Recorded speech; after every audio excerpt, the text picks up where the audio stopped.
আজি বিহুৰ প্ৰথম দিন আৰু বিহুৰ প্ৰথম দিনটোত আমি বঙাইগাঁওবাসী ৰাইজে সমূহীয়াভাৱে এই বৰপাৰা খেলপথাৰত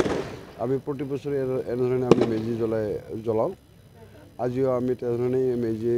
জ্বলোৱা কাৰ্যসূচীটো সমাপন কৰিলোঁ আমি এগৰাকী বৃদ্ধা মহিলা শ্ৰীমতী চিত্ৰা দাসৰ জৰিয়তে আমি মেজি জ্বলোৱা কাৰ্যটো সমাপন কৰা হ'ল এতিয়া আমি আচলতে প্ৰতি বছৰে ইয়াত আমি এনেকৈ উৰুকা আৰু বিহু উদযাপন কৰোঁ এতিয়া আজি প্ৰথম দিনটোত আমি ইয়াত আমাৰ এই অঞ্চলৰ ৰাইজে মিলি আমি চিৰা পিঠা খোৱাৰ সমূহীয়াভাৱে চিৰা পিঠা খোৱাৰ ব্যৱস্থাটো আছে আমাৰ গতিকে আমি মেজি জ্বলোৱা কাৰ্যসূচী শেষ হোৱাৰ লগে লগে আমি এতিয়া সেই কাৰ্যসূচী আমি সমাপন কৰিম।